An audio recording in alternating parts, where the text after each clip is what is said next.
सर्दियों की ठंडी सुबह थी। सूरज की पहली किरणें जब धरती पर उतरीं, तब कॉलेज के मैदान में कुछ युवक दौड़ लगा रहे थे। उन्हीं में से एक था आरव, एक मध्यम वर्गीय परिवार से आने वाला लड़का, जिसके सपने आसमान से भी ऊंचे थे, पर उसके सामने मुश्किलें भी उतनी ही बड़ी थीं। आरव का सपना था इंडियन आर्मी में जाना, देश की सेवा करना। बचपन से उसने अपने पिता को सेना की वर्दी में देखा था, पर अब पिता रिटायर हो चुके थे और घर की जिम्मेदारियां आरव के कंधों पर थीं। पढ़ाई, पार्ट टाइम जॉब और फिजिकल ट्रेनिंग, सब कुछ एक साथ संभालना आसान नहीं था।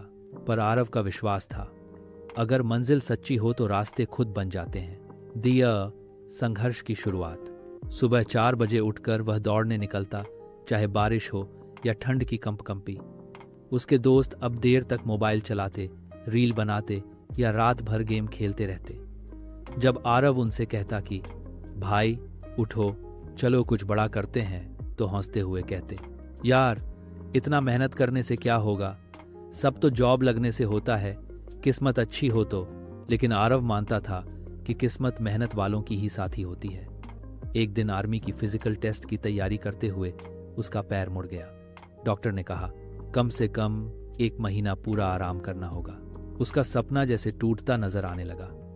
कमरे में बैठे बैठे उसने सोचा, शायद यही मेरी किस्मत है। पर तभी दीवार पर टंगी अपने पिता की पुरानी आर्मी फोटो देखी। आंखों में आंसू आ गए और उसी क्षण उसने तय किया, शरीर का दर्द झेल लूंगा, लेकिन हार नहीं मानूंगा। अगले ही दिन से उसने अपने पैर पर पट्टी बांधकर हल्की एक्सरसाइज शुरू की। धीरे धीरे वो दर्द को नजरअंदाज करना सीख गया।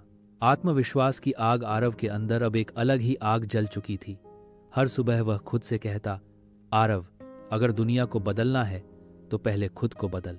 उसने सोशल मीडिया से दूरी बना ली, हर दिन 8 घंटे पढ़ाई और 3 घंटे ट्रेनिंग में लगाने लगा।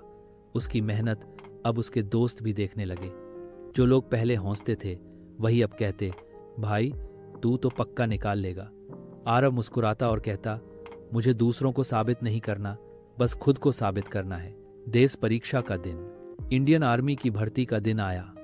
हजारों युवाओं की भीड़ में आरव भी खड़ा था। सबके चेहरे पर घबराहट थी, लेकिन आरव के चेहरे पर आत्मविश्वास। पहला राउंड 1600 मीटर दौड़। सायरन बजा, सब दौड़ पड़े। पहले 400 मीटर तक आरव थोड़ा पीछे रहा। पैर में पुराना दर्द भी उभरने लगा, लेकिन मन ने कहा, दर्द अस्थाई है, जीत स्थायी। और उसी जोश के साथ उसने अंतिम 200 मीटर में कई लोगों को पीछे छोड़ दिया। फिनिश लाइन पार करते ही उसकी आंखों में आंसू थे, थकान के नहीं, जीत के। फिर मेडिकल, लिखित और इंटरव्यू राउंड उसने सब पार किए। जब रिजल्ट आया, उसके नाम के आगे लिखा था सिलेक्टेड इंडियन आर्मी। घर लौटा तो माँ ने उसे गले लगा लिया और पिता की आंखों में चमक थी। पिता ने बस इतना कहा, बेटा तूने मेरी नहीं, अपनी पहचान बनाई है। आरव मुस्कुराया और बोला, पापा अब मैं चाहता हूं कि देश के हर युवा के अंदर ये जोश जगे, जो हार नहीं मानता वही असली जीतता है। युवाओं के नाम संदेश आरव की कहानी सिर्फ एक लड़के की नहीं, बल्कि हर उस युवा की है जो सपने देखता है और उन्हें साकार करने की हिम्मत रखता है। आज का युवा अगर चाहे तो देश की दिशा और दशा दोनों बदल सकता है, लेकिन उसके लिए जरूरी है मेहनत से दोस्ती करना, सोशल मीडिया से ऊपर उठकर अपनी वास्तविकता को पहचानना, फेलियर को डर नहीं, सबक समझना। हर दिन खुद से एक वादा करना कि आज कुछ बड़ा करना है, क्योंकि जो युवा सपनों को मेहनत की आग में ढाल देता है, वही समाज में इंस्पिरेशन बनता है। अंतिम पंक्तियां, अगर रास्ते मुश्किल लगें तो याद रखना, हीरे को भी चमकने के लिए आग में तपना पड़ता है। जो आज संघर्ष करेगा, कल वही प्रेरणा बनेगा। और याद रखो, जो खुद को जीत लेता है वही दुनिया जीतता है। ऐसी ही और फुल मोटिवेशन स्टोरी सुनने के लिए चैनल को सब्सक्राइब जरूर करें और मिलते हैं अगली स्टोरी में।